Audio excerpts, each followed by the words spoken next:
joining us here to open up the program, the one and only. We've never had her on the program before, but she's been making the rounds out there in conservative media the past couple days. She was the finance director for the Trump campaign, Trump Victory joint fundraising committee back during the 2020 election. She's been a longtime Republican fundraiser. I've known her for a long time. Good friend of mine, Caroline Wren. Caroline, thanks for joining us here to open up Breitbart News Saturday. Thanks, Matt. Thanks for having me on. I'm excited to be here. Okay, so there's a lot to talk about. So I've seen a couple interviews you've done the last couple days here. You've been going out there and speaking out against these political consultants who were taking the money that that all these donors were giving to the Trump campaign and to other elements of the Republican Party and so on and so forth. And they were squandering the money. So you want to know, like, what the problem... First off, can you just tell our audience who you are, what you do, what your background is, and then we'll kind of get into why you have this unique expertise for dealing with this problem. Sure. So I'm a political fundraiser, and I've been doing it since 2008, and I've worked on a number of presidential campaigns, Senate races, party committees, and... my job, I focus mainly on high dollar giving. And so really I've spent, the past 10 to 12 years flying around the country, meeting with donors and asking them to invest in either conservative candidates, conservative organizations. And after the 2020 election, I just kind of had this moment of I've been meeting with all these donors and saying, give this money and we're going to, the organizations I'm soliciting for, we're going to spend it well. And, that didn't happen. We have zero branches of government. To me, this is almost like our Pearl Harbor moment in the Republican Party. We've lost everything. And I do not believe we're losing elections and, frankly, the entire foundation of our country because we have inferior candidates or inferior policy positions or ideas. We are losing because we are playing a game that we do not understand, and the Democrats are at war with conservatives. It is a war, and we treat it like it is just, this is just politicking elections and we'll just win the next one. And it has to stop. And I've spent, the past year of my life trying to really understand the Democrats' funding structure. And to me, it all kind of comes down to the money. The Democrats are outspending us 10 to 1. That's not shocking. We're never going to be able to spend dollar to dollar with them. But they are spending extraordinarily smartly, and we are spending our money horrifically. We are caught in this web of party committees and super PACs, and it is just not at all how the Democrats are funding things. And we have got to have some self-reflection and look back and say what just happened here. And it's been a year, and I was quiet for the past year. I've just been studying, learning, researching, meeting with donors, meeting with consultants, and hopefully I was hoping the Republican Party would go on a corrective path, and they just haven't. And so that's why I've decided to start speaking out. Right. So, Caroline, so people understand, you work with a lot of these, high dollar donor folks. They aren't necessarily what maybe the base thinks. A lot of them are just giving their hard-earned money because they believe in the same causes that a lot of our listeners do. And so what they're doing is they give the money over to these different people, and then what happens is it's the political consultants who then decide how to spend it, right? Right. So can you walk through that process and who are the people that make the decisions on how to spend it, and why are the Republicans blowing this money, right? What's the problem? Where is it being wasted? So I think it's easy for me to kind of start back the morning after the election. And so during the 2020 cycle, so this is after 2 years of you're running around America as Trump's person. You're raising something like $800,000 per person for that's the most people can donate to the Trump Victory thing. We were raising something called Trump Victory, which is the joint fundraising committee between the RNC and the Trump campaign. So at the most, you could give $817,600 to that. And what we would tell every donor that you meet with is that a portion of that, I believe, is about, if you gave the full $817,000, about $200,000 was going to go to fund something called the legal fund. And the legal fund was going to be stacked with cash, and we were going to be prepared with the best lawyers in the country that were going to be on the ground and ready to fight, because the Democrats cheat every time. We know this. This is nothing new, right? But that is why you have Election Day operations in place. This is why we have attorneys ready. This is why we track these things, or supposedly do. And so I sat in front of these donors for 4 years and said, there's going to be this election fund. Please fund it. And I feel a tremendous amount of responsibility for that, because that was a lie. Right? We know that now. the fund did exist, right? But where was that money spent? So and you got all this money, and then they didn't deliver on it. They didn't have the lawyers there ready to go on the day after the election. Yeah. So the day after the election, Rick Grinnell grabbed me and said, Caroline, we need to go out there and help and do something. I'm like, I totally agree. And he was like, let's go to Nevada. So we put together a team. It was myself and Rick Grinnell and Matt Schlapp, a few others. We fly to Nevada, and on the way there, we talked to a couple people on the ground who said it's a disaster here. And so we land. There's nothing. Like, there's no headquarters. There's no attorneys ready. There's nothing. So, like, thank God for, we all get on the phone. We start calling anyone we know, say, get to Vegas immediately. Like, we have so much to do. And we organize, and Adam Waxall was great on the ground, and start just getting anyone we can to sort of pop up this, like, response to there was tremendous fraud in Nevada. We all know that. And so everyone's up all night taking affidavits, trying to figure this out. And I'm talking then to people on the ground in Georgia, Pennsylvania, Wisconsin, Michigan. It's the same thing. I mean, just like nothing. And nobody's talking to each other. There's no centralized effort. There's no morning conference call of all the different teams.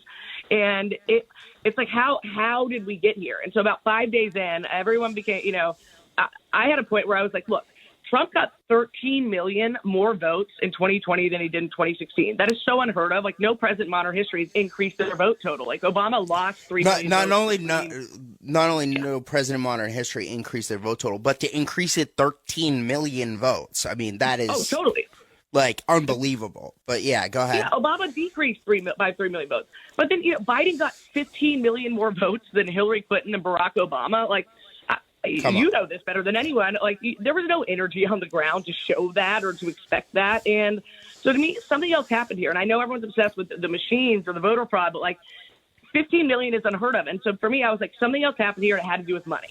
And I became obsessively tracking the money. And that is where some people have heard about it, but I'd like to go a little bit into it as to what happened. And it was in March of 2020.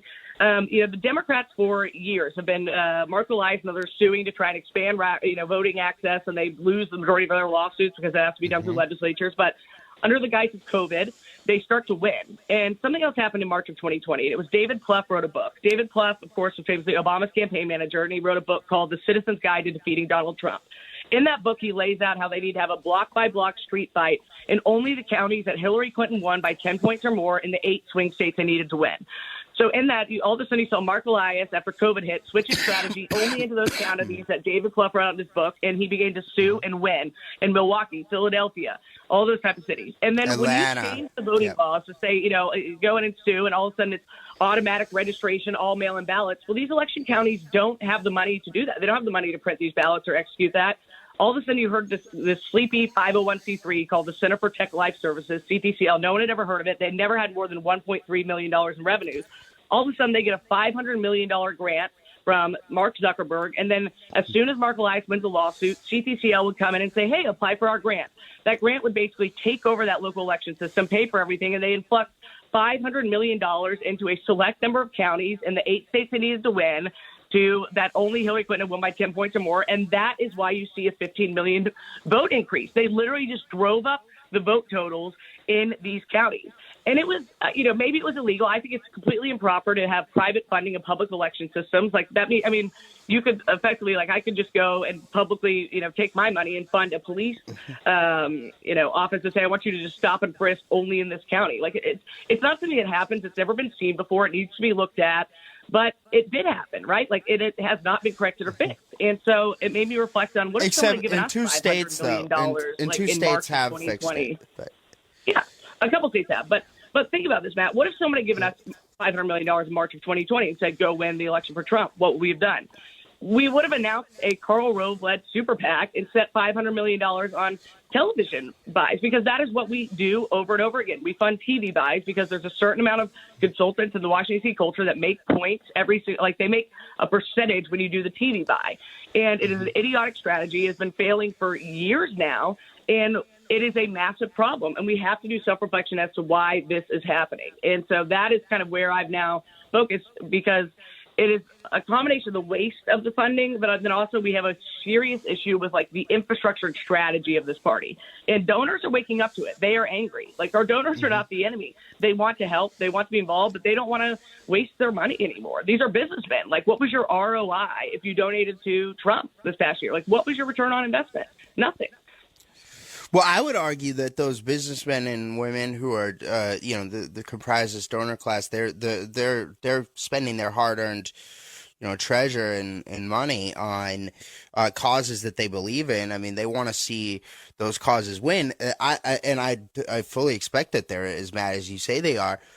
I mean, I think it's time, and I've long thought this, by the way, even before what happened in 2020, that we should have a forensic audit of all spending inside the Republican Party by every campaign, every political consultant, etc. Now, look, nobody's saying that the people that do work on the campaign shouldn't get paid. They should. I get it. It is what it is. And do we want to make sure our talented operatives out there are getting paid? But at the end of the day, some of these people are walking away with millions of dollars when you add up all the different ways they've carved out to pay themselves out, right? Like Karl Rove and whatnot, people like that. And then there's other ones like him, right? What they do, what you're talking about there with the television ads, they get a cut off the so the smartest political consultants, right? You'll see how they have this all set up. They get a cut for when the ad is bought and placed on TV. They also get a cut when the ad is created, right? Like when the video is made. And then they probably get another cut in 3 other different ways. And so then they're not just double dipping or triple dipping. These guys are quadruple and quintuple dipping, right? And they're stealing the money that the donors and the grassroots people are giving to these candidates because they believe in these causes and these candidates. And that, to me, is one of the biggest frauds out there, frankly, that needs to be investigated, and it needs to be changed. I mean, the incentive structure needs to shift because, again, you're 100% right. The left is much more effective with the money that they've got than the right is. Yep. So what do you think? I mean, do you think the donor class would want that? I mean, will the donors say, you know what, no more money until you audit everything? Oh, yeah, they do want it. And that would be a great idea, actually, to have them stand up and say that because, I've just been more meeting with them and studying for the past year. And now this year I'm going to be focused on solutions. And really, there's not a lot of places that I have to advise donors to be giving right now, unfortunately. We have a ton to do, and there's not really an overall strategy. And in fact, you remember in 2012, when we lost the presidency then, the RNC announced an audit, and they spent, several months, and they truly did some, self-reflection there and put out a big report as to here's what happened. Have you heard anything about that happening this time? I'm so frustrated. A couple months after the election, everyone all of a sudden just started calling me, oh, Caroline, I'm running for this, or Caroline, will you help this candidate in, Arizona or wherever else they're running for, Senate. And I said, no, what is happening right now? Everyone just moved on to the 2020. We're going to win the midterms. We'll win back the House. It's okay, I don't care. First, we are losing our entire country. We're losing a cultural battle. We just had an election stolen from us. Who is reflecting on that? We all just moved on to the midterms. It's insanity. And I am much less confident than everyone else is. I think we'll win the House. Sure, everyone can concede that. But the way that the Democrats changed the rules, it doesn't really affect House districts. It affects statewide campaigns. And in 2 states, Arizona and Georgia, to their credit, have banned private funding in public election systems. But Pennsylvania hasn't. Wisconsin has it. Everyone's all excited. Ron Johnson just announced he's going to run for re-election. Ron Johnson has $1 million in the bank. That's anemic. Every other incumbent senator running right now has $9 million. I'm very worried about Ron Johnson. Nobody's talking about it, but Wisconsin was a disaster with the Zuckerberg funding, and they've only changed the rules in Milwaukee and these other Democrat stronghold districts. And what is our plan there? Pennsylvania, we have a governor's race and a Senate race there. Who has fixed anything in Pennsylvania? Pennsylvania is a true disaster. We keep trying to announce these audits there. They don't happen. There's no coordination or strategy. North Carolina is going to be a problem. And Michigan, we have a governor's race. We have an AG race that's going to be important. Nobody's fixed anything there. And everyone's just talking about, oh, are you for Dr. Oz or Dave McCormick, Carolina, or show? What do you think of Sean Parnell? And I'm I honestly don't care. They're all fine. They're all better than the Democrats. I just want to win. Who is actually looking at how we help these people win? Why are we all just getting involved in the fray of the primary? Who is actually setting it up so that we don't have it stolen from us when one of these people emerges from the primary? Right. And so now, so Caroline, I've seen you do a couple of other interviews the last couple of days, and one of the points you were talking about was the all this money that the Republican National Committee spent on lawyers, right? Like, so the law firm that they hired to represent them is this firm called Jones Day. Jones Day is a big mega DC law firm. They got like headquarters right there near Union Station on Capitol Hill, right? Like big mega DC law firm. RNC hires them. I don't know, what was it, something like $60 million they spent on It was the contract? $36 million was spent at Jones Day between the RNC, the NRSC, the Trump campaign, and the super PAC. So it was by far the largest. $36 million. Okay, now you did an analysis. And by the way, that's just through disclosed entities. There's a number of undisclosed entities that could have been paying Jones Day as well. But like, I'm just having to base this off of FEC reports, like basically conducting my own audit. So I think it's actually much higher. Right. But $36 million is the exact amount I've been able to track this far. And then now the attorneys that work at this firm. Now this is supposed to be the law firm that's supposed to be there when the day comes that you need help, right? Like. You know, you don't need the lawyers when you're winning big, right? Like, you don't need the lawyers when everything's going right? Like, you don't need the lawyers down here in Florida last election cycle, right? Like, you did in 2000, but you didn't in 2020, right? So, but you did need them in these other places, and they weren't there. Why weren't they there? What did you find? So, you know, I look at this Jones Day, by far the largest firm we spent on. So then I said, you know what, I'm going to look up Jones Day employees donation history. Let's go check this out. Because if you remember, Jones Day famously dropped the Trump campaign. I believe like it was a couple months in like December. It said, nope, we're out. We're not going to help y'all with this. We don't, you know, we think the election was over. And I'm like, excuse me, like, we've already paid you $36 million and our firm dropped us. Like, what is going on here? So I pull it. And by the way, they're still now the firm of the RNC. That never changed. They just dropped Trump. So, I pulled it in 261 Jones Day employees donated $488,000 to either Joe Biden or Donald Trump. 238 of those 261 Jones Day employees donated $467,000 of the $488,000 to Joe Biden. That is 96% of the money at Jones Day. Just 23 Jones Day employees donated $20,000 to Trump. And of those 23 Jones Day employees, the majority were like executive assistants, not even their attorneys. So that means that like we paid $36 million to a law firm to represent us in these election lawsuits. Meanwhile, 96, they took those revenues and that payday and donated that money to Joe Biden. In fact, when I was looking at the FEC reports, there was a number of what we call in-kind contributions, which means they were hosting Joe Biden fundraisers in the Jones Day office while representing us and then paying for like the food and catering of that. That's what those in-kind costs were. So like, how does that happen? Like, to me, that is such a massive conflict of interest. That is such a disaster. And also that explains a lot because I tell people the election wasn't stolen. It was bought and paid for by Silicon Valley and George Soros and Zuckerberg and these others.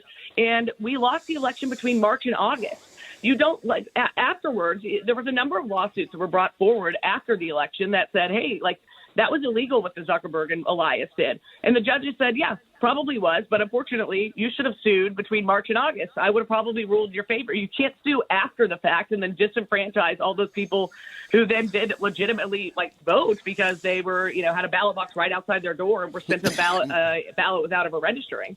So like where was the attorneys then? And it's because you know where they were? They were hosting Joe Biden fundraisers in their office. So, okay, so Caroline, let me ask you this, and this will be my last question, but I want to make this a regular thing because I think you know what you're talking about on this thing, on this front, and you've got some really good ideas and some good insights. And I know you've clearly spent a lot of time digging into all of these different elements. How do we fix this? That's a very broad question, obviously, but I refuse to give up on the cause. I refuse to give up on my country. I believe that we can win this war. And I agree with you, what you said right at the top when you said that we are in a war here. The left understands that and the right doesn't. And that's basically the entire theme of this show. I don't know if you've ever listened, but literally whenever I sign off, I literally say, we're in a war here. We can win this thing if we actually fight back. It's the theme of your life, man. It's literally the theme of my life. So we're simpatico, Caroline. How do we win this war? How do we turn this around? How do we fix it? For me, my focus this year is focusing on the infrastructure problems within the Republican Party. For example, the law firm issue. We have got to start an offensive law firm, a conservative law firm that, like, look at Perkins Coie and Mark Elias. And I'm aware Perkins Coie, it was a 100-person law firm that was actually, Perkins Coie was a larger 1,000-person law firm in Seattle, but Mark Elias spun off and did his own now. So let's say 100 attorneys that are focused all day just on offensive strategic strategies and legal battles against the Republican Party. And we have nothing like that on our side. And that's because, when you look at these billable hour models of these law firms and like Jones Day, their largest clients are probably Apple, Google, Amazon, things like that. That's where their time goes. There's no money to be made when you sue Clark County and say, hey, what you just did with changing the voting laws was illegal. So the law firms don't want to do it. So if we set up a conservative law firm, which we need about, I think $7 million in capital to start the firm, hire some very smart, good lawyers to come in there, and then you offset the revenues with something called capital donations, which was a term I'd never heard of in my life, but it was how Mark Elias does it. And George Soros gives them $5 million a year to offset that budget so that they can literally just be focused on being on offense. And then you add into the law firm, like a campaign finance part. The other thing the law firm should do is we tell them you cannot represent any of these big tech companies. You can represent, all the party committees and Republicans, but then also you can represent the religious institutions who are also under attack in this country. And then all of a sudden you have a very not only profitable law firm, but a law firm that is just focused on conservative values and going out and being on offense for once. We're constantly on defense, and I'm so sick of it. So that's a big thing we need to do. We need to seriously look into banking. We have some very big problems when it comes to banking. We need a new Chamber of Commerce. That is a huge problem we have. When we see all these companies sign on to these ridiculous letters saying, we got to move out of Georgia and go to Colorado, and you see all these companies sign on. I call these CEOs. I'm like, what are you doing? You're a Republican. Why did you sign this letter? Caroline, when something like this happens, I get 100 calls from Democrats, nothing from Republicans, because the Chamber of Commerce is now a tentacle of the Democratic Party. We need a conservative Chamber of Commerce. We need to rebuild back our institutions and even for-profit entities to actually go and be able to be prepared to fight a battle. So I've just conceded the 2022 cycle. Who was thinking past that? And so that's what I'm going to spend my time doing and trying to do. Incredible, Caroline Wren. Caroline Wren, where can people go to get in touch with you and help you in this endeavor? Because I'm rooting for you. By the way, I think you have to make your own organization out there, right? Because you've got the expertise and whatnot. But where can people in the listening audience, if they want to get in touch with you, do so? I just set up a Getter account. So it's at Caroline Wren, CarolineWren, or you can email me at CWREN5024@protonmail.com. All right, Caroline Wren, always a pleasure. Thanks for making your Breitbart News Saturday debut, and we're going to get you on the regular. This is going to become a regular thing. So she's got some great insights here.